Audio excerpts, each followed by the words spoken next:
अस्सलाम वालेकुम। Lecture 3 start हो गया जी, कैफ 6 का। अच्छा जी, आपको होमवर्क में क्या क्या दिया था?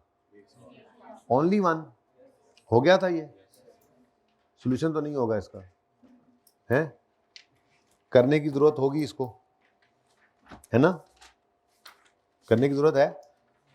चलो जरा जल्दी से फिर इसकी पिक्चर ले लो और मुझे बताओ कोई मसला तो नहीं है किताब के आने तक। छुट्टी की ना आपने? कल छुट्टी की ना? एप्लीकेशन लिख के बताएं क्यों। कोई छुट्टी नहीं करनी। तो इतना इंपॉर्टेंट टॉपिक हमने कर लिया, एडवांस कर लिया इसमें। लेक्चर पे अगर अवेलेबल किया करो, मेरे भी कर दिया करो, है? ठीक है जी। हाँ जी, कितने बच्चों ने अटेम्प्ट किया ये क्वेश्चन? ओके, जरा चेक करें सही है।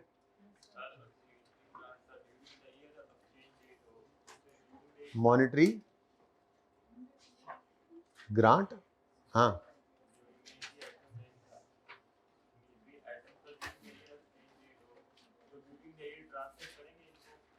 नहीं, ट्रांसलेट करना सिर्फ ईयर एंड के ऊपर। फॉरेन करेंसी का एक्सचेंज रेट हर रोज होता है, तो हर रोज रीट्रांसलेशन करते रहेंगे क्या? नहीं, रीट्रांसलेशन सिर्फ ईयर एंड के ऊपर करनी है अगर कोई मॉनिटरी आइटम पड़ा हुआ है तो।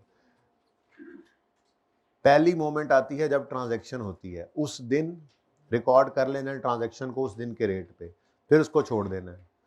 फिर उसके बाद अगर वो सेटल हो जाए तो सेटलमेंट डेट पर एक्सचेंज गेन लॉस निकलेगा और ट्रांजैक्शन को हम खत्म कर देंगे उसको, मतलब पेएबल है, रिसीवेबल है, सेटल हो जाएगा।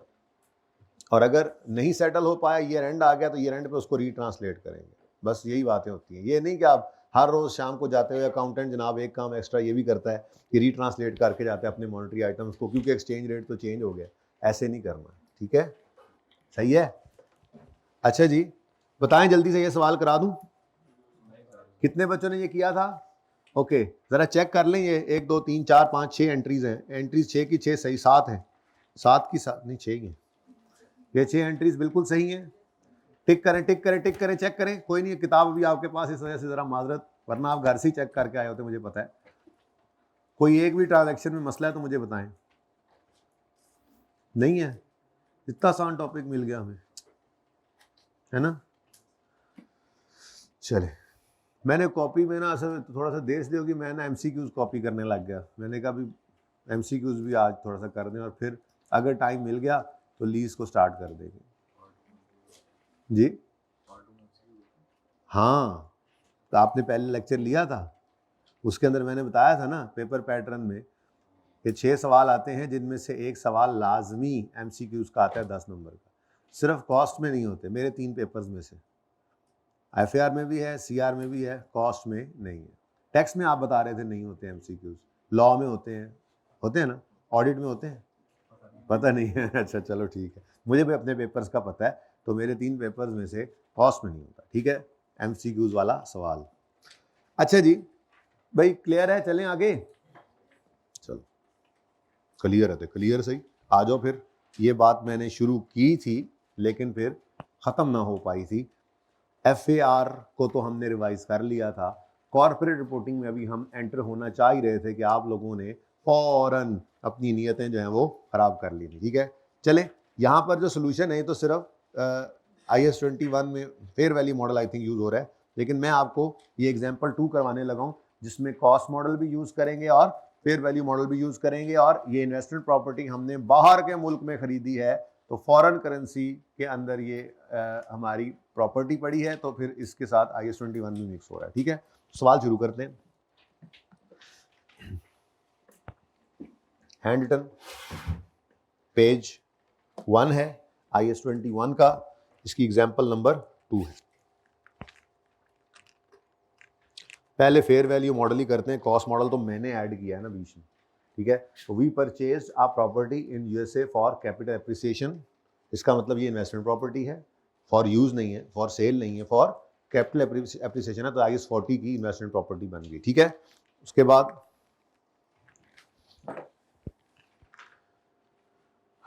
जिस दिन हमने इसको खरीदा $30 का खरीदा, और इस दिन $1 130 का। फेयर वैल्यू 31 दिसंबर 15 पे, 31 दिसंबर 16 पे, गिवन है। बल्कि यूं करते हैं, दूसरा भी पॉइंट पढ़ लिया, मैंने ऐड कर ही दिया इसको, तो ठीक है कि building portion constitutes 70% of investment property and rate of depreciation आगे नहीं लिखा हुआ, rate of depreciation is 10% straight line. अच्छा सही लिखा हुआ, rate of 10% straight line method is used, अंग्रेजी सही है। ओके, अब पहले कॉस्ट मॉडल कर लेते हैं, ठीक है। हालांकि ये सवाल में सोल्यूशन है रिवैल्यूएशन, ये फेयर वैल्यू मॉडल यूज हुआ, लेकिन हम दोनों करते हैं, ठीक है। हमारा असूल क्या है, अगर कोई नॉन मॉनेटरी आइटम हो तो उसको जिस दिन हम खरीदते हैं उस दिन उसको उस रेट पर रिकॉर्ड कर लेते हैं, अनलेस के एडवांस आ रहा हो, और अगर एडवांस आ रहा हो तो फिर बैलेंसिंग निकालना पड़ता है, सीखा हुआ है ना। फिर ईयर एंड पे हम नॉन मॉनेटरी आइटम्स को रीट्रांसलेट नहीं किया करते, चाहे वो पीपीई है डेप्रिशिएट होगा, चाहे वो इन्वेस्टमेंट प्रॉपर्टी है कॉस्ट मॉडल है डेप्रिशिएट होगा, ठीक है, रीट्रांसलेट नहीं करते। इन्वेंट्री है तो कॉस्ट पे होगी या लोअर ऑफ कॉस्ट और एनआरवी पे होगी। रीट्रांसलेशन इन नॉन मॉनेटरी आइटम्स की नहीं होती, सिर्फ मॉनेटरी आइटम्स की होती है। आज डिस्कशन करेंगे थ्योरेटिकली भी, कुछ और चीजें देखेंगे ऐसी मॉनेटरी नॉन मॉनेटरी में, ठीक है, सही है। तो फिर सवाल शुरू करते हैं जी। तो यकम जनवरी 15 को हमने इन्वेस्टमेंट प्रॉपर्टी खरीदी, एंट्री क्या होगी। यहां पे मैं कॉस्ट मॉडल यूज करने लगा हूं, कॉस्ट मॉडल। अच्छा ये हैंड रिटन पेज नंबर 1 है IAS 21 का, ठीक है, किताबों के अंदर। और इसमें मैं एग्जाम्पल 2 आपको करवा रहा हूं, लेकिन एग्जाम्पल 2 में भी मैंने कॉस्ट मॉडल भी ऐड कर दिया है। आप सिर्फ डेटा देखें, ऊपर डेटा क्या लिखा हुआ बस वही जरूरत है, ठीक है।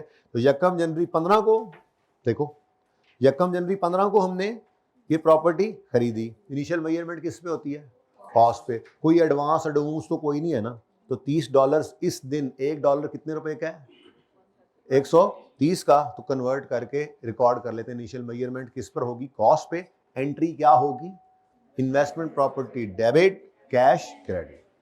तो यकम जनवरी 2015 पर इन्वेस्टमेंट प्रॉपर्टी डेबिट और कैश क्रेडिट, ठीक है। और कितने डॉलर्स की ये प्रॉपर्टी है, 30। और चूंकि 1 लगा हुआ है फॉरेन करेंसी के साथ, $1 इज इक्वल टू 135, $1, ठीक है, तो मल्टीप्लाई करना है, ठीक है। तो यकम जनवरी 15 पर $1 कितने के बराबर है, 130 रुपए के, तो मल्टीप्लाई बाय 130 किया, आंसर इज 3900। लो जी, रुपीस के अंदर मामला हमारा आ गया। जनरल एंट्री रुपीस में करनी थी, ठीक हो गया। अब कौन सा मॉडल यूज हो रहा है, थोड़ा सा इसको कम करिएगा, कौन सा मॉडल यूज हो रहा है, कॉस्ट मॉडल। अगर कॉस्ट मॉडल यूज करते होते हैं इन्वेस्टमेंट प्रॉपर्टी में, तो क्या किया करते हैं हम, डेप्रिसिएशन चार्ज करते हैं, फेयर वैल्यू पर तो लेकर जाना नहीं है, ठीक है।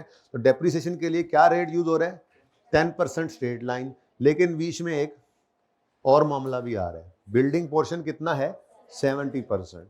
तो सारे 3900 को आपने डेप्रिशिएट नहीं कर देना।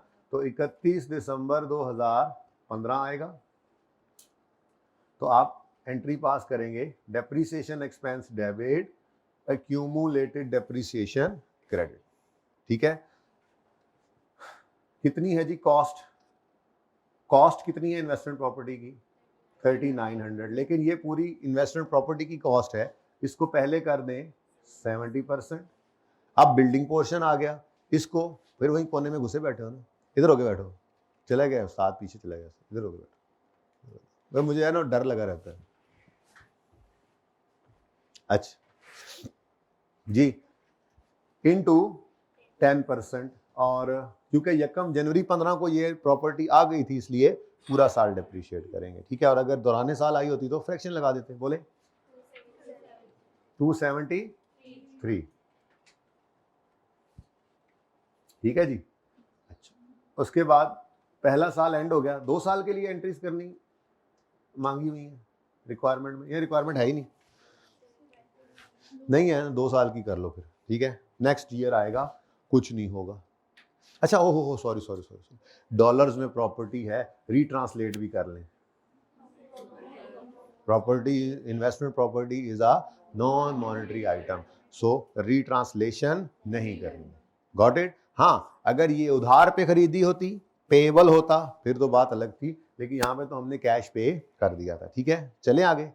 अब अगला साल आएगा, तो अगले साल में भी फिर क्या करना है, सिर्फ 31 दिसंबर 16 आएगा, पर ये कॉस्ट मॉडल मैं नीचे लिख दूंगा, मैंने ईयर एंड नहीं लिखा ऊपर ना जरा। फॉर द ईयर एंडेड 31 दिसंबर 15, ये जनरल एंट्रीज हम 15 वाले साल की कर रहे थे। ठीक है जी, और 15 वाला साल खत्म हो गया।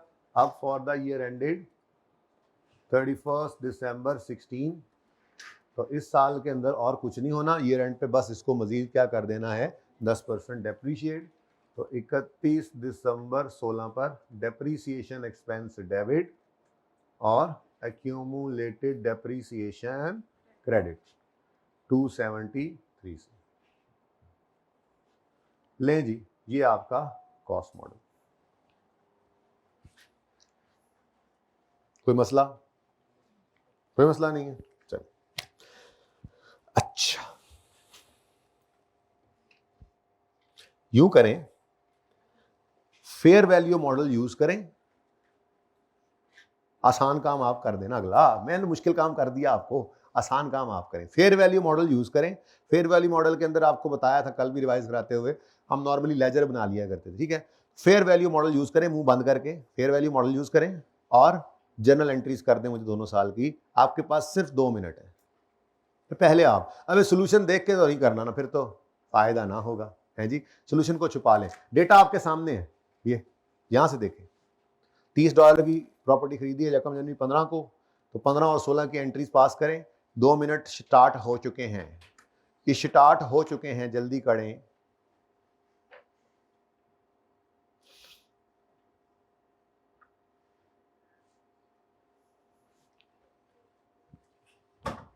बदल दी है तरतीब मैंने, पहले अब आप काम किया करते हैं, पर्चा भी तो आपने देना है ना।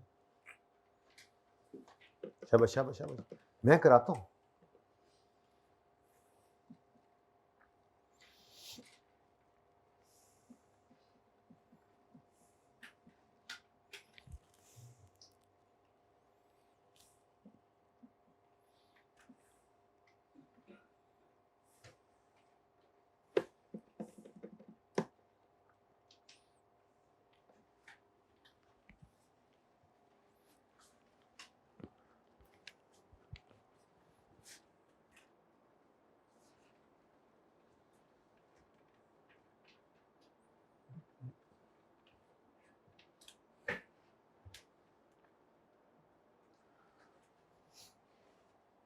जी, दूसरा मिनट शुरू है, जल्दी करें। नहीं, और एंट्रीज ही करने का बोला है। अभी तक तुमने क्या किया, सवाल पढ़ा है, लेजर बना लिया। जब लेजर बन गया तो एंट्रीज कराने में क्या मसला है।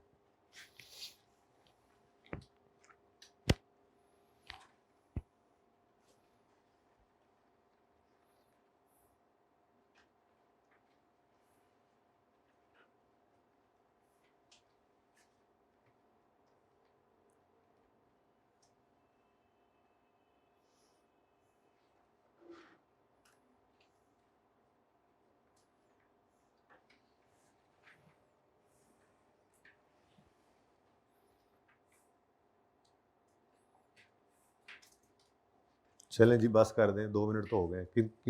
किस किसने कर लिए सवाल? गुड, शाबाश।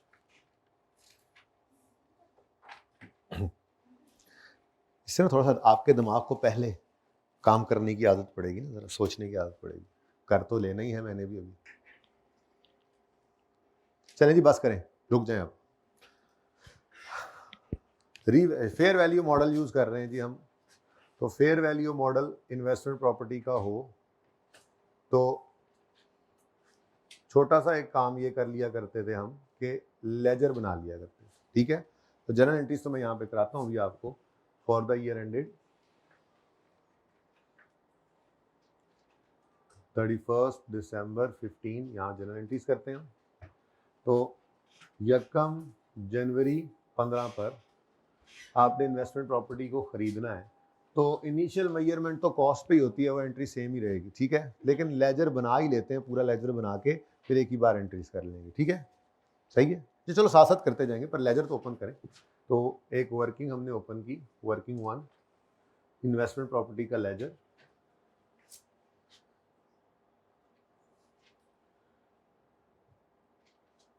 फेयर वैल्यू मॉडल पे है, ठीक है जी। तो यकम जनवरी 15 पे investment property debit cash credit $30 into 1 कितना था, 30, कितना आया था 3900, ठीक है जी। ये जर्नल एंट्री पास करवाएं, सेम एंट्री है, पास करवाएं जल्दी से। Investment property debit cash credit, अब वर्किंग 1 से ही रेफर कर दें इसको, ठीक है। तो क्या है जनाब 3900,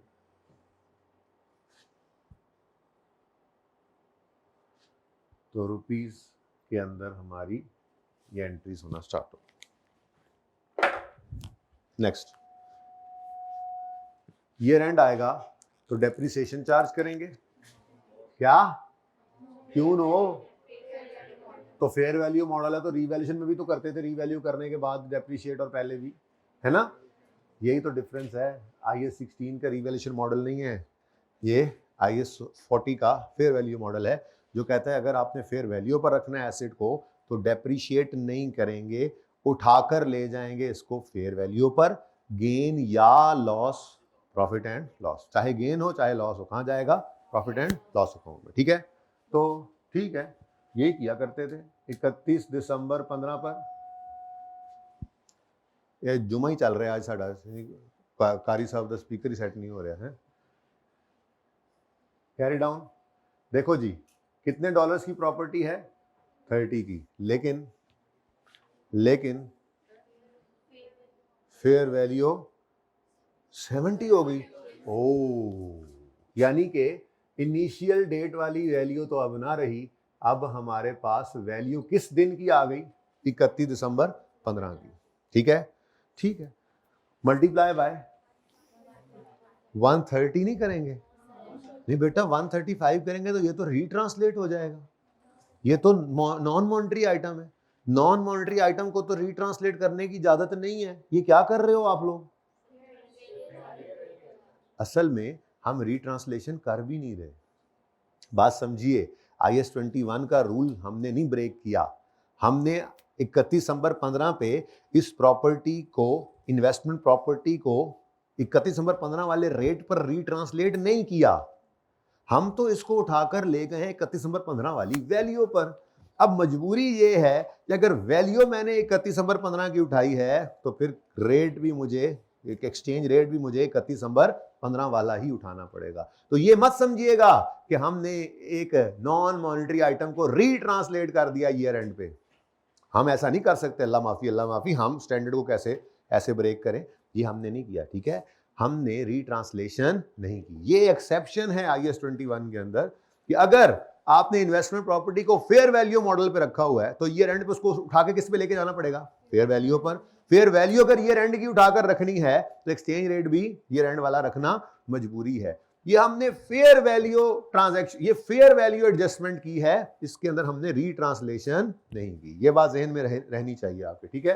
तो रेट फिर उठाया 135 है, बोलो जी। अच्छा, अब असल में तो डीप डाउन जाकर अगर देखें तो इसमें दो तरह के गेन है, एक तो इसमें फेयर वैल्यू गेन भी आ रहा है और दूसरा इसमें एक्सचेंज के ऊपर भी, एक्सचेंज रेट की वजह से भी गेन ही आया है। एसिड का जो बढ़ गया ना हमारा, है ना, बोलो कि कम हो गया, एसिड है बढ़ गया है, लेकिन हमने ये बाइफर्केशन करनी नहीं है। हम कब कह रहे हैं ये एक्सचेंज गेन या लॉस है, हम तो कह रहे हैं ये फेयर वैल्यू गेन या फेयर वैल्यू लॉस है। इसलिए असूल भी उसी के साथ ही चलेगा। एक्सचेंज डिफरेंस का नाम ही निकाल दो बीच में से, ये है ही क्या चीज, फेयर वैल्यू गेन या फेयर वैल्यू लॉस। तो IAS 21 फिर क्या कहता है यहां पर, IAS 21 कहता है हमने नॉन मॉनेटरी आइटम को रीट्रांसलेट नहीं करना होता, दो एक्सेप्शंस हैं, एक IAS 16 का PPE है, वो जब सवाल कराऊंगा तो बताता हूँ, फिलहाल मैं एक ही बोल रहा हूँ, ठीक है। तो मैं दोबारा बोलता हूँ, IAS 21 क्या कहता है, हमने नॉन मॉनेटरी आइटम्स को ईयर एंड पे रीट्रांसलेट नहीं करना, लेकिन अगर investment property fair value model पर है तो उसको उठाकर ले जाएंगे फेयर वैल्यू पर, और जो भी गेन या लॉस होगा वो P&L में जाएगा, क्योंकि वो गेन लॉस क्या है, फेयर वैल्यू का गेन या लॉस, चाहे गेन है।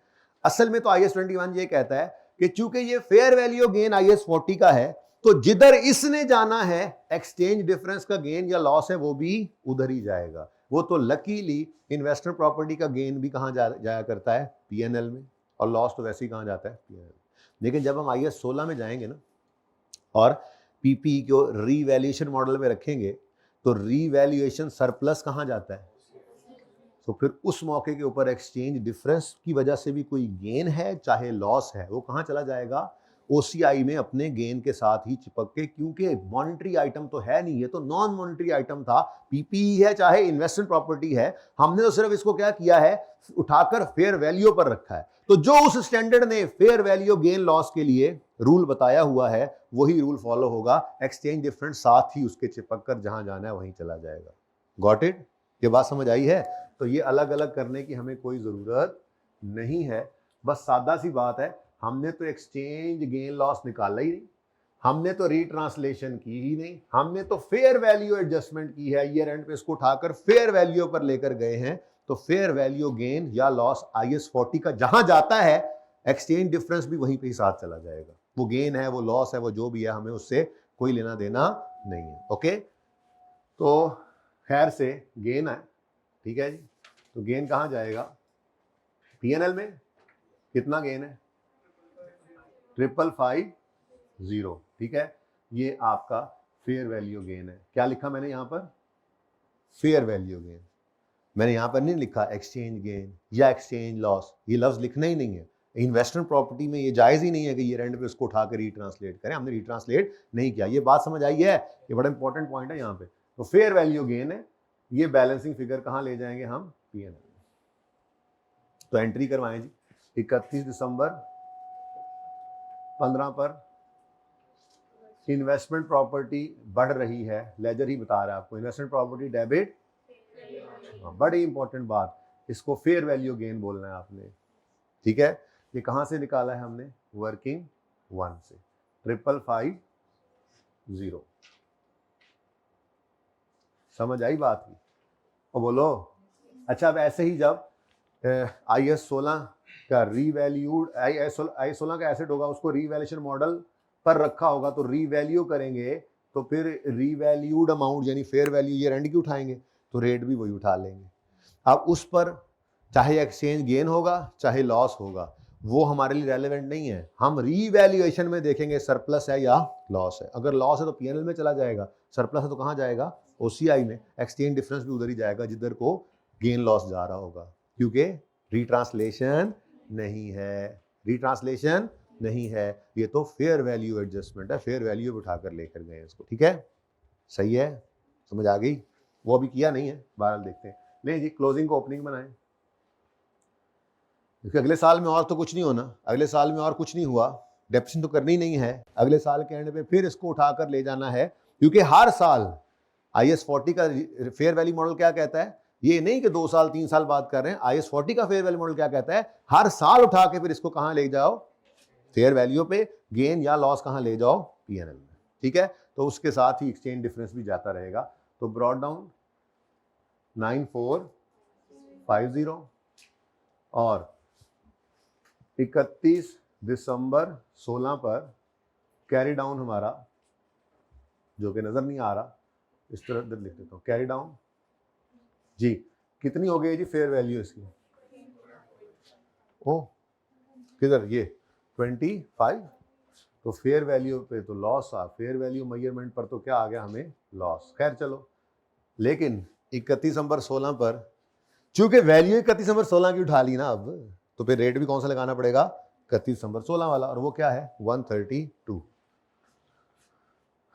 क्या आंसर आता है 30। अब बैलेंसिंग फिगर इधर आ रही है, बोलो कितनी, ये एक्सचेंज डिफरेंस को इग्नोर करो, बस ये क्या है, फेयर वैल्यू गेन या फेयर वैल्यू लॉस। इसके अंदर अलग करने की जरूरत हमें है ही नहीं, ना सोचना है इसको कि कोई एक्सचेंज डिफरेंस आया है, क्योंकि नॉन मॉनेटरी आइटम को रीट्रांसलेट कर ही नहीं सकते कि एक्सचेंज डिफरेंस ईयर एंड पे निकालें, ठीक है।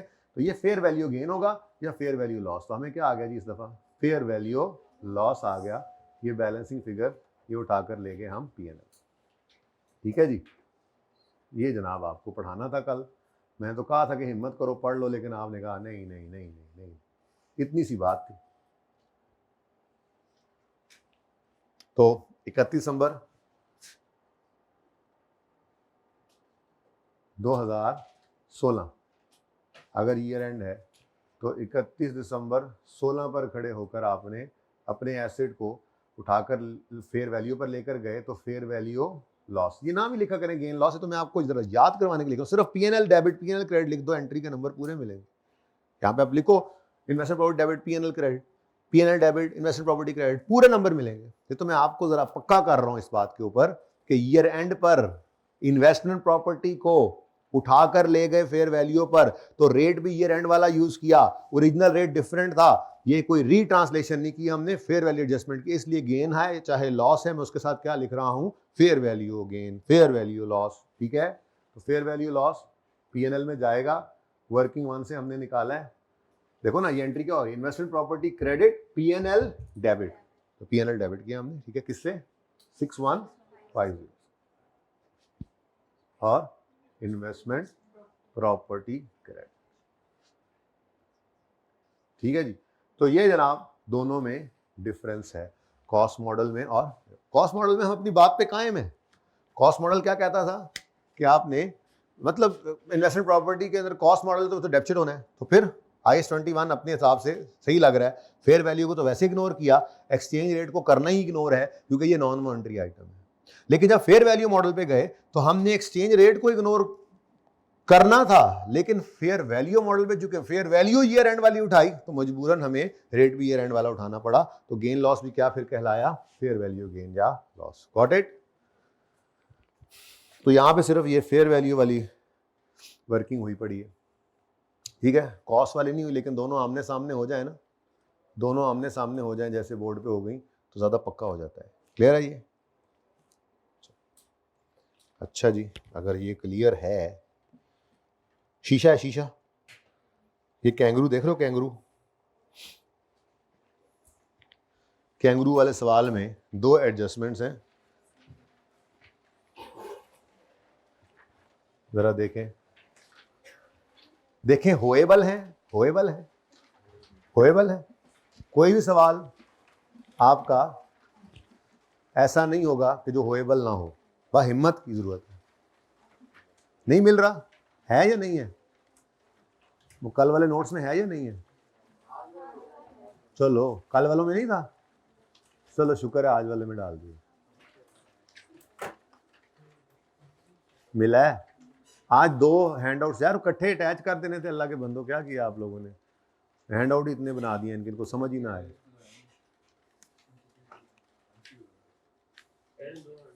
भाई दो हैंडआउट्स नहीं ना अलग अलग देने थे, स्टेपल करना था अल्लाह के बंदों ने। चलें जी, दें भाई, ये जिसके टॉप पर लिखा हुआ है IAS 21 वो नहीं, दूसरा एक हैंडआउट होगा, देखें दूसरा हैंडआउट है जी, देखें लिखा हो बेशक, लेकिन कैंगरू वाला सवाल उसमें होना चाहिए। पॉज करें जरा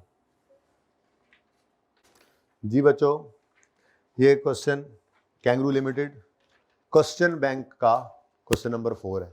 अब है सबके सामने, इधर स्टार्ट में नहीं है भाई, स्टार्ट में पहली रो में, एक बच्चे को और दे दो जी। सवाल को देखें, प्रिपेयर करें बैलेंस शीट और प्रॉफिट और लॉस एक्सट्रैक्ट्स, अच्छा सवाल है, और प्रिपेयर करें general entries for the year ended 31 December 17।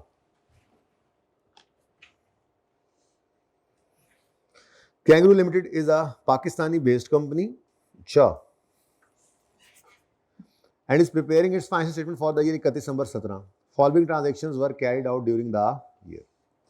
KL purchased an investment property in the United States for US dollar 2.6 million. Investment property खरीदी है. 10% advance payment was made on यकम मई 17 and 70% was made on यकम जुलाई 17 on transfer of title and possession. Remaining amount was paid on यकम अगस्त. हाँ भाई बोलो बोलो.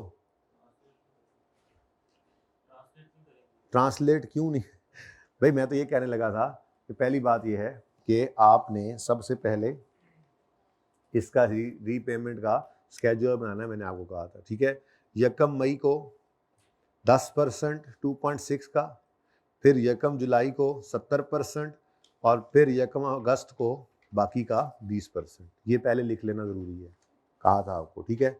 अच्छा दूसरा, अच्छा ये प्रॉपर्टी वाली एंट्रीज पूरी कर सकते हैं आप, कोई ऐसा मसला नहीं है. ठीक है. उसके बाद फिर यकम सितंबर पे केएल ने रेंट आउट कर दी ये बिल्डिंग. लो इंट्रो भी आ गया, रेंटल इनकम वगैरह. ठीक है. वो कहता है annual rent US dollar 0.24 million है, जो कि सारे का सारा एडवांस में ले लिया. ओहो, एडवांस रेंट अनअर्न्ड रेंट होगा, ये भी देखना पड़ेगा. फिर तीसरी बात वो करता है जनरल के केएल यूज करता है fair value model for investment property. तो फिर रीट्रांसलेट तो नहीं करना, लेकिन फेयर वैल्यू पे उठा के ले जाना है ना, तो गेन लॉस पीएनएल के अंदर जाएगा. और 31 नंबर पे इंडिपेंडेंट वैल्यू ने फेयर वैल्यू डिटरमिन की है कितनी जी. अब मेरा ये मशवरा है कि आप पहले 1 को मिलाकर 3 के साथ पूरी ट्रांजैक्शन की एंट्रीज कर दें, कोई मसला नहीं है. डेट वाइज ज़रूरी नहीं है करना, और अगर डेट वाइज ही करना चाह रहे हैं तो डेट वाइज भी कर सकते हैं. लेकिन फिर ये, बल्कि ऐसा करें, यूँ करें 5 मिनट लें. 5 मिनट बहुत होते हैं. अच्छा सवाल है मुझे पता है, लेकिन 5 मिनट लें, पूरा सवाल ही करें. ठीक है. Your time starts now. 4 minute है बल्कि. भाई बोर्ड मिटा दें, मैं भी करूंगा सवाल. शाबाश शाबाश शाबाश, स्पीडा मारो स्पीडा.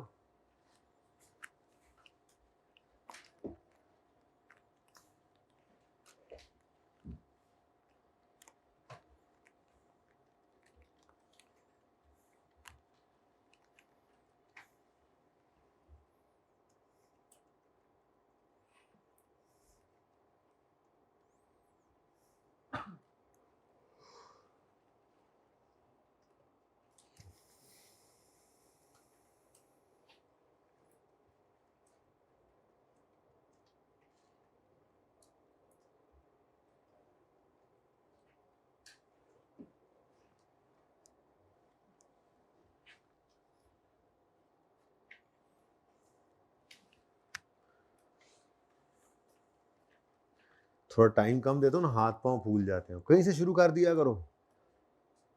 सवाल तो मैंने करवाना ही है, देख लेना फिर.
आधा टाइम तो गुजर भी गया.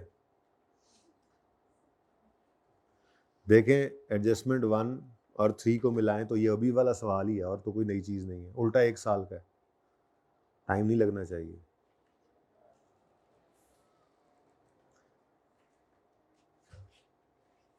शुक्र है आप लेट नहीं हुए बेटा.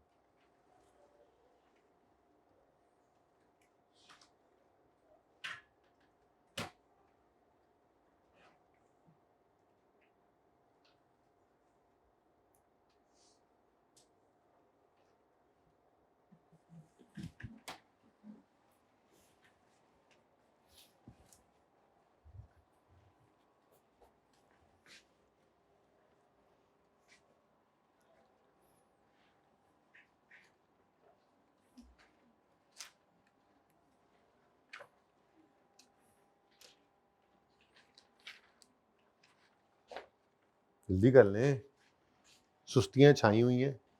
ये लाइनें क्यों लगाते हो यार एंट्रीज में? टाइम नहीं लगाया होता तुम्हारा, बच जाता है। चलो चलो ठीक।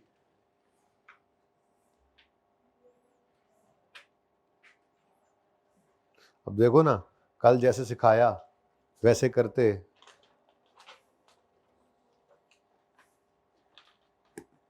ये तुम सही कर रहे हो? बिल्कुल गलत है।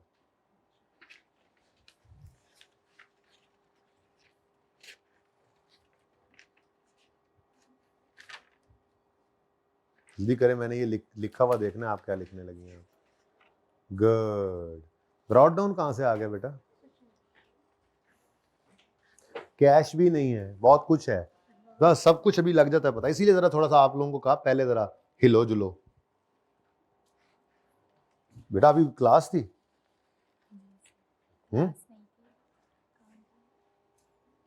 हम तो वेले हैं ना यहाँ पे, हमारा तो यहाँ काम ही कोई नहीं है भाई। क्या ख्याल है? सारे ही गलत कर रहे हैं ना, सारे ये भूल गए हैं कि कल एडवांस वाले सवाल को कैसे टैकल किया था। यार ये ऐसे नहीं लगता कि ये यूं हुआ है हमारा प्रोजेक्टर, थोड़ा सा है ना, दिखता है ना ऐसे ही कंप्रेस हुआ। इसको थोड़ा सा ऐसे नहीं कर सकते हम? हैं इसमें फ्रेम में कितना आ रहा है? देखो ना यार थोड़ा सा इसको। हाँ ना, ये मेरे इस नुक्कर तक तो आ ही सकता है, इससे भी आगे जा सकता है। इसको ऐसे करवाएं ना, अभी करवा दें। नहीं ब्रेक कौन सी ब्रेक होनी है? ओ माय गॉड, ये ना हो बच्चे आज के बाद क्लास में किस लिए आते हो? ब्रेक के लिए। ब्रेक ना होती तो हम क्लास में ही ना आते हैं जी। क्लास कितने बजे एंड होनी है? सही वाला टाइम बताना। चलो बस करो, जो आप लोगों ने करना था वो कर दिया।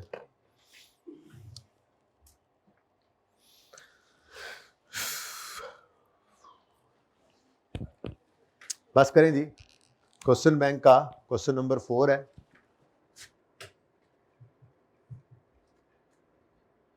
Kangaroo limited. अच्छा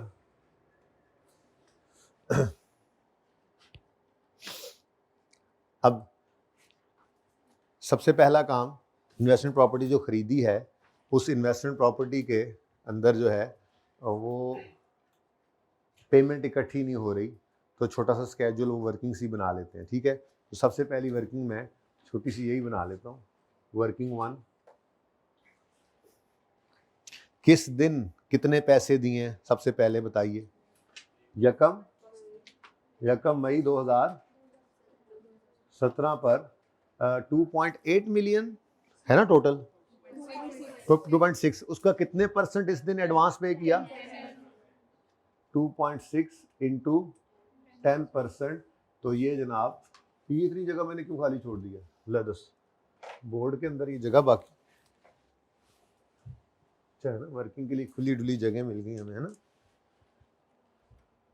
बल्कि लेजर की तो बनाना ही था। चलो ठीक है जी। यकम क्या था? मई 2017। 2.6 इंटू 10% कितने मिलियन डॉलर्स? 0.26। ठीक है। अच्छा ऐसा भी हो सकता है कि वो यूं भी जुमले में लिख देता कि हम जिस दिन प्रॉपर्टी मिली है उस दिन हमने एडवांस पेमेंट की है 30% और बाकी पेएबल है, तो वो फिर एडवांस नहीं होता, वो धोखा होता है। ये तो नजर आ रहा है ना, यकम मई को कह रहा है एडवांस पेमेंट की है, यकम मई को। भाई ये ना अभी ये इस तरह से इसको ऐसे करें, फैलाएं इसको थोड़ा सा, ठीक है ना, ये लिखा हुआ यहां तक आ जाए कोई मसला नहीं, इस जगह पे मैं बैठा होता हूं, मेहरबानी। आज तीसरा दिन है, अब जाके कुछ अब नोक पलक तो संवरती रहती है ना। अच्छा जी सुने, तो 10% एडवांस पेमेंट यकम मई को की और 70% पेमेंट की है यकम जुलाई को ऑन ट्रांसफर ऑफ टाइटल, हमारे नाम जगह लगी है और हमें पोजेशन भी मिला है, तो एसेट तो इस दिन रिकॉर्ड होना है। तो साफ नजर आ रहा है कि पहले एडवांस था, एसेट बाद में आया। किस दिन? 1 जुलाई 2017 को जिस दिन पोजेशन मिला उस दिन हमने फिर 70% मजीद पे किया 1.8। हाँ ऐसा बोलो मुझे समझ ना आए पहली बार, 2 3 4 बार मैं पूछूं फिर कहीं जाके हैं जी खजल किया करो मुझे। गुड। उसके बाद जनाब बाकी पेएबल कब पे कर दिया? यकम अगस्त 17 को। और बैलेंसिंग लिख लो यार टोटल कितना, चलो 2.6 इंटू 20% कितना जी 5.2। तो ग्रैंड टोटल कितना बन गया? तो इसका मतलब ये, अब इससे ना आसानी हो जाती है, डेट भी सामने अमाउंट भी सामने। अब एक सिंपल क्वेश्चन है, हालांकि ये वैसे ज़रा टेक्निकल क्वेश्चन होता है, एडजस्टमेंट टेक्निकल होती है ज़रा I-21 की, ठीक है। तो चलो भाई आ जाओ फिर। सबसे पहले फॉर द ईयर, अच्छा एक ही साल की एंट्रीज है ना, 31 दिसंबर 17 वाले साल की है ना, और ट्रांजैक्शन भी सारी इसी साल के अंदर पूरी भी हो गई है। तो यकम मई 17 को इन्वेस्टमेंट प्रॉपर्टी आ गई, नहीं एडवांस पे किया। तो यकम मई 2017 पर एडवांस डेबिट कैश क्रेडिट कितने से? अब कितना एडवांस पे किया वर्किंग वन में पता है हमें कितना, 0.26 मिलियन डॉलर्स है। ये आपका वर्किंग वन रेफर कर दें आप, क्योंकि अब यहाँ पे दोबारा तो वर्किंग नहीं ना कर सकते, इसलिए तो वर्किंग की है।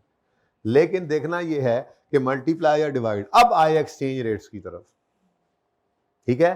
तो वो क्या कह रहा है, $1 इज इक्वल टू इतने रुपए। तो ज्यादा सवाल यही वाले होते हैं ना, तो क्या करेंगे डिवाइड ना। क्यों? पाकिस्तानी कंपनी है तो इसकी functional currency local currency normally होती है, वो पाकिस्तानी रुपीस होगी, और वन किसके साथ लगा हुआ है?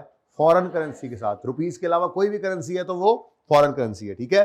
तो मल्टीप्लाई से काम चलाएं, इनटू क्या रेट है जी, यकम मई 17 को क्या रेट है? 100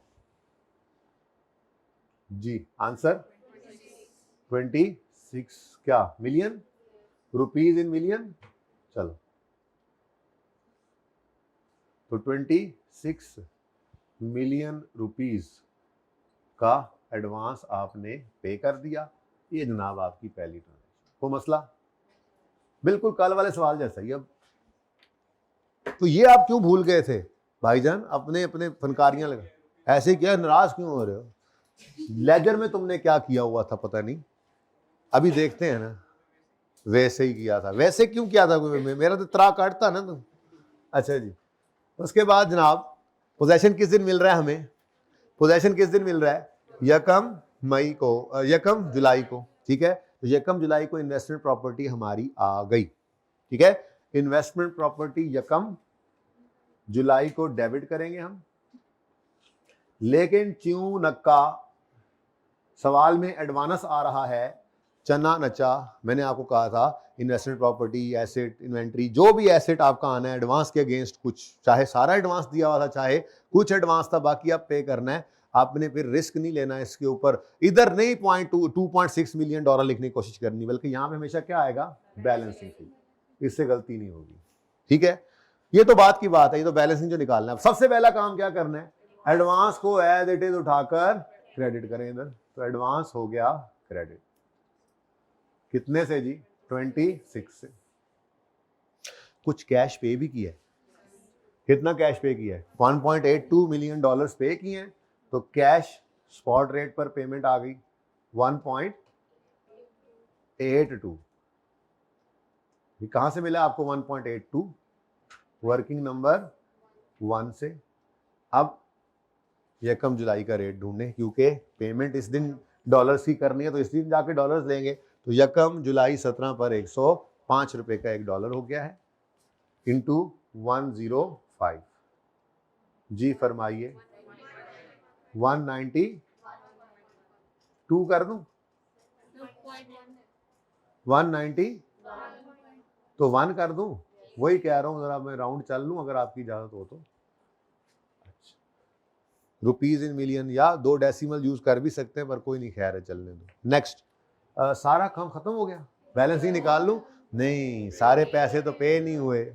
अब जब आज एसेट आ गया है पूरी अमाउंट पे रिकॉर्ड करेंगे और जो पेएबल है उसको भी रिकॉर्ड करना है।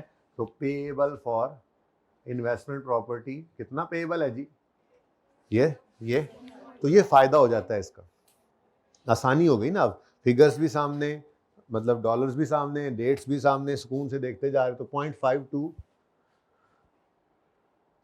वर्किंग नंबर 1 से आया और इस दिन का रेट अब एक बार देख के आ तो चुके हैं 105 जी। तो पेबल को इस दिन के स्पॉट रेट तो 55 कर दो इसको, खैर है। अब बैलेंसिंग फिगर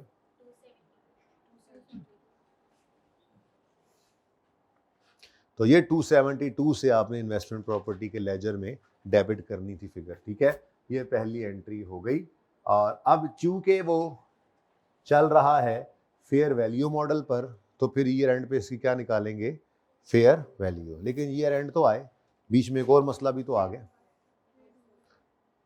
डेप्रिशिएट करेंगे या फेयर वैल्यू पे लेके जाएंगे, क्योंकि मॉडल कौन सा यूज कर रहा है, तो फेयर वैल्यू पे ले जाएंगे तो ईयर एंड वाला रेट भी उठाना पड़ेगा। बट ये रीट्रांसलेशन नहीं होगी, ये क्या है, ये क्या है, fair value adjust, fair value पर उठाकर लेके जाए, ठीक है। चलें, ये तो अब ईयर एंड पे ही करेंगे ना। अब फिलहाल तो एक बीच में और मसला पड़ गया। अच्छा वैसे इतना मसला नहीं, उसने नहीं कहा डेट वाइज एंट्रीज करो, तो पाबंदी नहीं है। आप यहाँ पे 31 दिसंबर पे इसकी फेयर वैल्यू एडजस्टमेंट कर लें, उसके बाद फिर दूसरी एडजस्टमेंट को पकड़ लें। यूँ इसके ऊपर लिखें एडजस्टमेंट 1, दूसरे के ऊपर लिखें एडजस्टमेंट 2, चलेगा। उसमें आप रेंट एडवांस से पे करें और फिर ईयर एंड के ऊपर उसमें से कुछ प्री एडवांस में रख के बाकी इनकम बना लें। तो अलग अलग भी कर सकते हैं, ऐसे ही कर लें, अलग अलग करें या चलते जाएं। आप रेंट डाल दो बीच में, चलते जाएं। यकम सितंबर 17 पे, क्योंकि अब ईयर एंड के ऊपर जाके फेयर वैल्यू पे जाना है, ठीक है ना। तो सेकंड एडजस्टमेंट आ गई, यकम सितंबर 17 पे ये प्रॉपर्टी रेंट आउट कर दी। पेबल पे हो गया कब, वॉज में, ओह सॉरी सॉरी सॉरी, यकम अगस्त बीच में आ गया, सितंबर उसके बाद है, ठीक है ठीक है ठीक है। सेटलमेंट भी हो गई बीच में, अच्छी बात है। यकम अगस्त 2017 पर ये पेबल क्या हो जाएगा, पे। ये पेबल यकम अगस्त 17 को पे हो रहा है, यकम जुलाई को पे नहीं हुआ था ना, ठीक है। सितंबर इसके बाद है, ठीक है, अच्छी बात है जी। तो पेबल डेबिट कैश क्रेडिट करना है, लेकिन एक लाइन छोड़कर, ठीक है। अब कैश के लिए तो असूल वही है। अब 0.52 मिलियन डॉलर्स हम लेने गए, ठीक है जी। और यकम अगस्त को $1 लेने के लिए 108 रुपये हमें उसको थमाने पड़े मनी चेंजर को। तो फिर हमारे कितने रुपए निकल गए, ये निकालने के लिए 0.52 इंटू 108 करेंगे। कितने रुपए जेब से निकल गए, 56। और पेबल कितना है, 55। यानी जिसको 55 रुपए देने थे उसको 56 रुपए देने पड़े। खुशी की बात या दुख की बात, गम की बात है। ये आपको क्या आ गया, एक्सचेंज लॉस। अब ये एक्सचेंज लॉस ही है, ये एक्सचेंज लॉस ही है, ठीक है। ये बैलेंसिंग आपने यहाँ निकाला है और ये कहाँ ले जाओगे आप, पीएनएल में, ये 1 रुपए।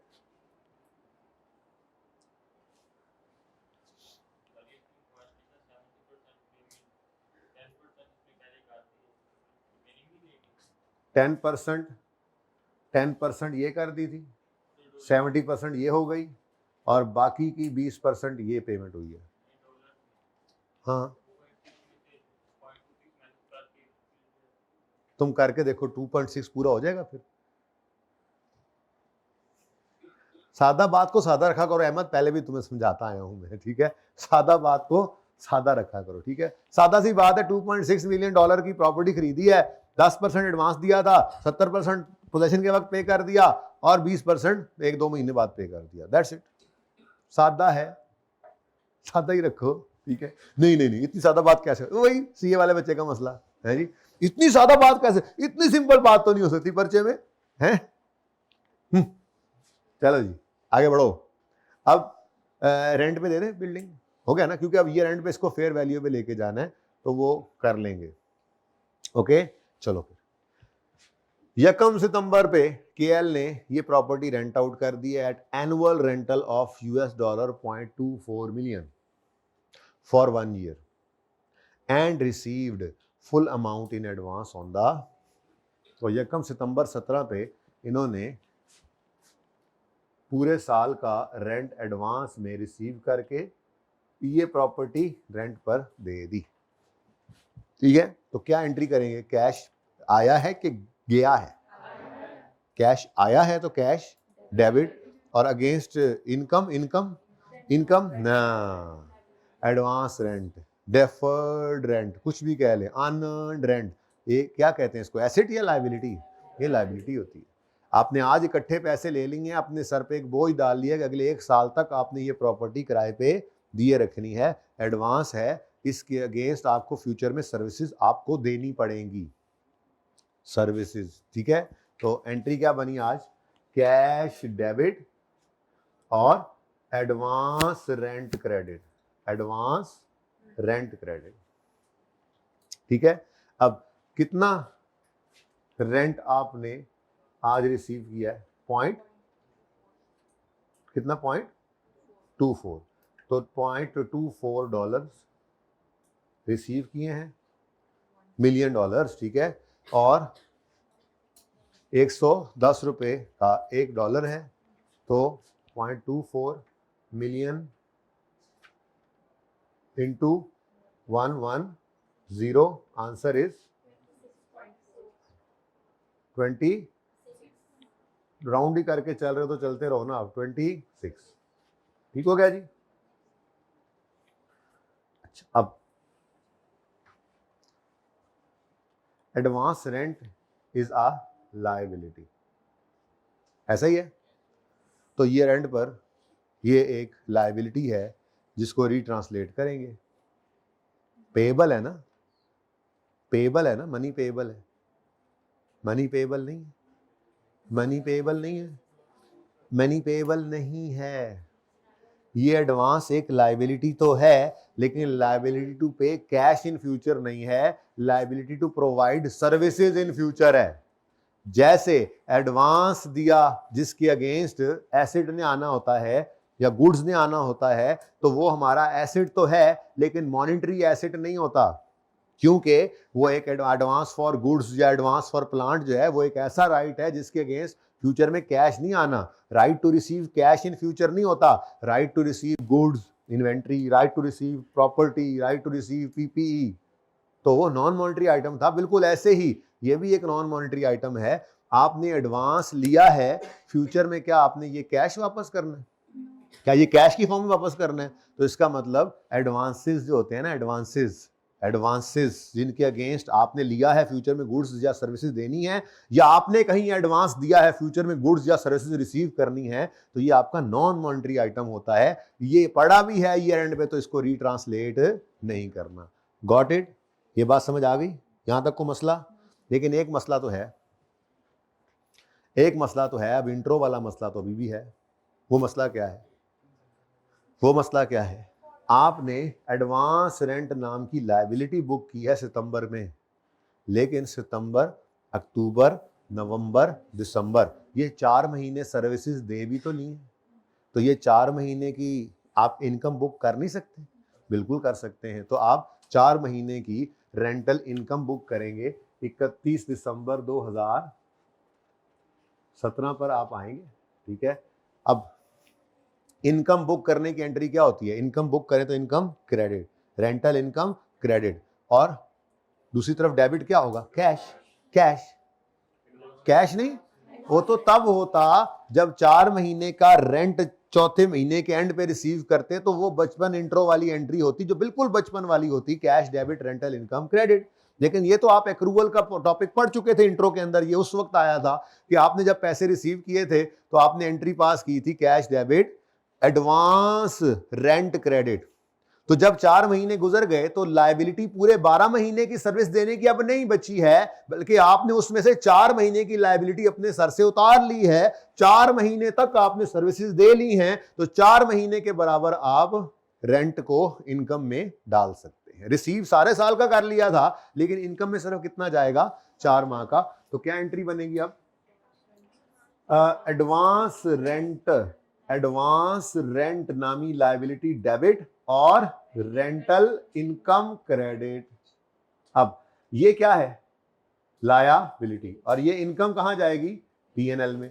कितनी कितनी, तो टोटल पूरे साल की इनकम क्या थी, 26 मिलियन रुपीस। अब रुपीस में ही चलना, ये 26 मिलियन रुपीस आपकी लायबिलिटी थी। क्यों मैं यहां पर डॉलर्स को लेकर नहीं आ रहा? क्योंकि कोई एक्सचेंज रेट की फ्लक्चुएशन की टेंशन अब नहीं रही है। जितने डॉलर से सारे इकट्ठे हमें आ गए थे वो तुम्हारे पास पड़े हैं, और ठीक है, बल्कि उनको हमने मतलब एडवांस में रेंट ले लिया था ना, ठीक है। हाँ, अगर वो, अब देखो ऐसी कोई निशानी भी नहीं है कि हमने डॉलर्स को डॉलर्स की फॉर्म में ही रखा हुआ है। अगर ऐसा होता तो फिर डॉलर को भी रिट्रांसलेट करना पड़ता, लेकिन नॉर्मल यही लग रहा है जब पैसे आए होंगे तो हमने तोड़ के अपने अकाउंट में डाल दिए होंगे, अब हमारे पास कैश पड़ा हुआ है। तो एडवांस की फिगर के अगेंस्ट कोई रिट्रांसलेशन, चाहे एडवांस आपने दिया हुआ है चाहे आपने एडवांस रिसीव किया हुआ है, क्योंकि पैसे आ गए या पैसे चले गए, डॉलर्स आ गए या डॉलर्स चले गए। अब मनी चेंजर के पास आपको जाने की जरूरत नहीं है बाद में जाकर, ठीक है, इस ईयर एंड में जाकर। इस वजह से कोई एक्सचेंज रेट का रिस्क नहीं होता है इसमें। तो 26 मिलियन रुपीज है। अब ये पूरे साल का रेंट है, इसमें से 4/12 आप इनकम में डाल दें। 8.9 कर लो ना यार, कोई बात नहीं। रुपीज इन मिलियन, एंट्रीज चल रही हैं रुपीज में ना, हमारी फंक्शनल करेंसी रुपीज, तो रुपीज इन मिलियन को मसला हुआ है, समझ आ रही है? कितना? 9। ठीक है जी, ओके, लो जी, बस अब और तो कुछ भी नहीं करना, सवाल तो खत्म हो गया हैं। फेयर वैल्यू मॉडल है, ईयर एंड पे इन्वेस्टमेंट प्रॉपर्टी को किस पे उठाकर लाना है? फेयर वैल्यू पे। तो फिर वर्किंग नंबर 2 कर लेते हैं, आसानी होती है हमें इसके साथ। अब इससे मुझे मसला हो रहा था मेरे दोस्त कि आप पता नहीं क्या कर रहे हो, तो देखते हैं, पता नहीं आपने सही किया नहीं, मुझे बस एक नज़र देखते हुए चलते हुए ये नज़र आया था। Investment property fair value model पे अगर हमने रखनी है तो इन्वेस्टमेंट प्रॉपर्टी किस दिन आई? यकम जुलाई को आई, ठीक है ना। यकम मई को कुछ नहीं हुआ हो तो एडवांस पे किया था, तो यकम जुलाई 2017 पर इन्वेस्टमेंट प्रॉपर्टी डेबिट कितने से हुआ है? अब एक मसला है, वो मसला क्या है? आपके इस डेबिट के अगेंस्ट क्रेडिट बहुत कुछ हो रहा है, तो यहाँ पे आपके पास 3 ऑप्शन है। ऑप्शन वन ये है, ये मेरा ऑप्शन है। ऑप्शन 1 ये है कि आप यूं लिखें, एडवांस जैसे बाई लिख रहे थे, फिर कैश, फिर पेएबल, ठीक है जी। यहाँ पर भी रेट लगाएंगे, यहाँ पर भी लगाएंगे, यहाँ पर रिस्क है, नहीं लगाना, एज इट इज उठाना होता है। यहाँ पे मुझे लगता है आपने रेट लगाया हुआ था, ऐसे ही है। चलें खैर छोड़ें, तरतीब पे रहेंगे तो सही रहेंगे। एनीवेज ये लिख लें, ये debit, investment property debit, advance credit, investment property debit, cash credit, payable credit, ये भी सही है। एक ऑप्शन ये। दूसरा ऑप्शन क्या है? दूसरा ऑप्शन ये है कि आप यूं लिखें, एडवांस, कैश एंड पेएबल। ये लिखकर आप टोटल ही फिगर लिख दें, कितनी? 272। और तीसरा ऑप्शन मेरा जो फेवरेट है, जो आपसे भी करवाऊंगा, वो क्या है? यहां पर आप सिंपली लिखें एडिशन, कहानी खत्म। तो ज़्यादा बेहतर क्या है? एडिशन लिखो, वो बैलेंसिंग फिगर निकाली तो हुई है एंट्री के अंदर, ठीक है, वही वाला एडिशन ही आपकी फिगर। तो बहरहाल आना 272 चाहिए, जैसे मर्जी लिख लो, ठीक है। तो ये तीनों ऑप्शन मौजूद हैं। मेरा फेवरेट ये है, बचपन में आपको सिखाया जाता है, जैसे एसेट खरीदने गए तो एसेट के लेजर के अंदर कुछ कैश पे कुछ उधार पे खरीदा तो आप कैसे प्रेजेंट करते हैं, तो इसी तरह से होता है। Asset debit cash credit payable credit यूँ लिख लो, या asset debit cash and payable इकट्ठा करके लिख दो, या लिख दो यहाँ पे एडिशन, तो दोनों तरह से काम चल जाता है। तो ये ज़रा आसान है मेरे हिसाब से, बाकी जैसे मर्जी कर लें, सब के सब सही हैं। ओके, मिटा दूं ये? आपने जवाब नहीं दिया, मैंने भी मिटा दिया। हाँ जी, और अब क्या करें जी? अब फिर 31 दिसंबर 17 आया, ईयर एंड 31 17 ही है ना, तो कैरी डाउन। लेकिन कैरी डाउन में आपकी ये 2.6 मिलियन डॉलर की जो प्रॉपर्टी थी, जिसके पैसे आपने तोड़ के दिए थे, वो 2.6 मिलियन डॉलर की प्रॉपर्टी ईयर एंड के ऊपर आपकी हो गई है 2.5 मिलियन डॉलर की। यानी इस पे शायद आपको फेयर वैल्यू लॉस आता नजर आ रहा है। तो 2.5 मिलियन डॉलर्स हैं ये आपको सवाल में मिल गए। तो अब रिट्रांसलेशन तो नहीं है, लेकिन मजबूरी है, फेयर वैल्यू पर उठा के ले जाना है, तो जिस दिन की फेयर वैल्यू उस दिन का रेट भी लगाना जरूरी है। तो 31 दिसंबर पर 116 से इसको मल्टीप्लाई कर देंगे, आंसर इज 290 पूरा। ठीक है जी। अब आपको इस पे क्या आ गया, कमाल नहीं होगी वैसे, फेयर वैल्यू पे तो क्या आ रहा है, लॉस, लेकिन एक्सचेंज डिफरेंस की वजह से हमारा ये क्या बन गया, गेन। लेकिन यही तो समझा रहा हूं आपको, जब से क्लास शुरू हुई है इसको आपने एक्सचेंज गेन कह नहीं देना, क्योंकि इसकी तो इजाजत ही नहीं थी। इन्वेस्टमेंट प्रॉपर्टी को उठाकर ईयर एंड वाले रेट पे रखने की तो इजाजत ही नहीं थी। हमने किया ही क्या है, फेयर वैल्यू एडजस्टमेंट को किया है ईयर एंड वाली को, तो गेन है चाहे लॉस है, जिस वजह से भी है वो वजह आपने नहीं ढूंढनी, वो gain loss, fair value gain loss है, वो कहां जाएगा, पीएनएल में। तो अगर कोई एक्सचेंज डिफरेंस भी है तो वो उसके साथ ही चिपक कर जाएगा जहां उसे जाना होता है। तो ये क्या आ गया जी हमारे पास, fair value gain, balancing figure PNL में ले जाओ 18 रुपये। ठीक है जी, ले जी, ये भी आपकी एक वर्किंग हो गई। तो 31 दिसंबर 2017 पर इन्वेस्टमेंट प्रॉपर्टी डेबिट और फेयर वैल्यू गेन क्रेडिट। हालांकि फेयर वैल्यू पर तो लॉस आ रहा है, देख लो, $2.6 मिलियन की प्रॉपर्टी, उस मुल्क में उसकी वैल्यू $2.5 मिलियन हो गई, लेकिन हमारे रुपए की कदर में चूंकि इजाफा हो गया 116 रुपये, नहीं कमी हो गई, ओ माय गॉड, तभी तो ऐसे चले। खैर जी, तो किस वर्किंग से उठाया आपने ये, वर्किंग 2 से 18, तो ये जनाब आपका फेयर वैल्यू गेन आ गया। हालांकि देखा जाए तो ये एक्सचेंज गेन है, पर लिख नहीं रहे, क्योंकि एक्सचेंज गेन लॉस निकालने की इजाजत ही नहीं है नॉन मॉनेटरी आइटम पे। पक्का हुआ कुछ, ये वो जो आपका हैंड आउट है ना, जिसमें आपको पहले हेडिंग लगी हुई है मॉनेटरी नॉन मॉनेटरी डिस्कशन, ये वही हो रही है, लेक्चर शुरू हुआ तब से वही हो रही है। ठीक है, लेकिन बहाने से हो रही है। अब वो सवाल भी करेंगे तो और पक्का हो जाएगा इंशाल्लाह। ठीक है जी, डन। देखें जी रिक्वायरमेंट, ओह हमने रिक्वायरमेंट भी पहले कर ली, कोई बात नहीं।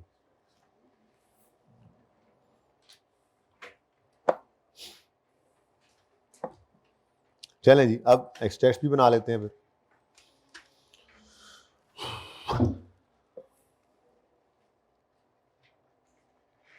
एक्सट्रैक्ट बना दें जी। एक्सट्रैक्ट के अंदर क्या आएगा, एक्सट्रैक्ट के अंदर एक्सचेंज गेन लॉस भी आना है।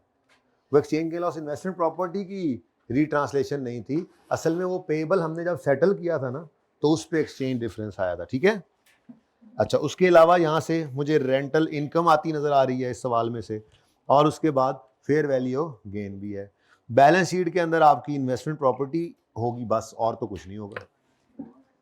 Advance rent, deferred rent, deferred income is a liability, वो भी कुछ ना कुछ अभी बची हुई है। 4 महीने इनकम में गए हैं, तो बाकी के कहाँ हैं, अभी भी लायबिलिटी में। ठीक है, तो अगर एक्सट्रैक्ट सम बनाएं,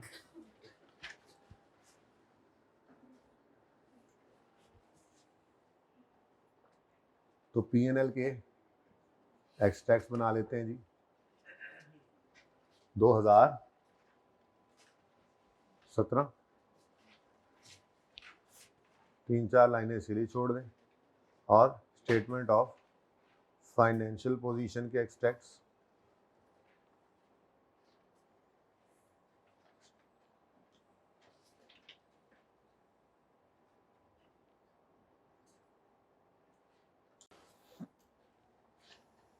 अच्छा जी। अब अगर नॉन करंट एसेट्स की बात करें, तो नॉन करंट एसेट्स में आपकी इन्वेस्टमेंट प्रॉपर्टी नज़र आएगी, और चूंकि फेयर वैल्यू मॉडल है तो ये ईयर एंड की फेयर वैल्यू पे नज़र आएगी, और वो 290 है। बस सिंपली वर्किंग 2 का रेफरेंस दो, और ये फेयर वैल्यू 290 की यहाँ पे लिख दो। अब इस इन्वेस्टमेंट प्रॉपर्टी से रिलेटेड सोचो कौन कौन सी चीज़ पीएनएल में जानी है। तो चूंकि ये कॉस्ट मॉडल नहीं है, इसलिए डेप्रिसिएशन तो नहीं जानी, फेयर वैल्यू मॉडल है तो फेयर वैल्यू गेन या लॉस होना है। मैं एंट्रीज को देखना नहीं चाह रहा, असल में मैं ये चाह रहा हूँ कि आप डायरेक्ट वर्किंग को देखें ना, क्योंकि एंट्रीज मांग सकता है या एक्सट्रैक्ट्स बनवा सकता है, दोनों काम जरूरी तो नहीं कि इकट्ठे आए। तो ये ना हो कि आपको एंट्रीज की मोहताजी हो, नहीं रखनी, ठीक है। तो फिर एंट्रीज करनी भी जरूरी है, एंट्रीज भी पूछ लेता होता है पर्चे के अंदर, ठीक है। तो फेयर वैल्यू पर क्या आ रहा है हमें, ये इन्वेस्टमेंट प्रॉपर्टी के ईयर एंड के ऊपर फेयर वैल्यू लेने पर क्या आ रहा है, गेन, ठीक है। जैसे भी आया बहरहाल गेन है, तो फेयर वैल्यू गेन आ गया आपका पीएनएल के अंदर वर्किंग नंबर 2 से ही कितना 18। उसके बाद इस इन्वेस्टमेंट प्रॉपर्टी में हमने कुछ उधार भी बाद में चुकाया था जिसके ऊपर हमें एक्सचेंज लॉस आया था, ठीक है। अब वर्किंग अलग से करने की जरूरत नहीं है, हुआ पड़ा एंट्रीज के अंदर, तो कर लें यहीं से देखकर। एक्सचेंज लॉस कितना है, एक्सचेंज लॉस कितना है 1। और उसके बाद आखिरी चीज क्या है, रेंटल इनकम। वो करंट लायबिलिटीज के अंदर आपने एडवांस रेंट पहले शो करना है। 2 एंट्रीज थी ना, पहली एंट्री क्या हुई थी, 26 मिलियन का एडवांस रेंट आपने रिकॉर्ड किया था, cash debit advance rent credit. उसमें से फिर आपने क्या किया था, उसमें से आपने फिर ईयर एंड पे जाकर रेंटल इनकम ये वर्किंग करके की, ये वर्किंग यहाँ शो कर देंगे 26 × 4/12, तो ये कितना है, तो इसकी एंट्री बनी debit advance rental credit rental income. तो लायबिलिटी बैलेंस शीट के अंदर कितनी नजर आ रही है अभी भी, करंट में इसलिए रखा कि अगले 8 महीनों के अंदर ये भी इनकम में चला जाएगा, ये एडवांस रेंट, ये लायबिलिटी, ठीक है। तो ये करंट लायबिलिटीज में आ गई। कोई क्वेश्चन है तो पूछे, नहीं है तो पार्ट 1 क्लोज कर दें।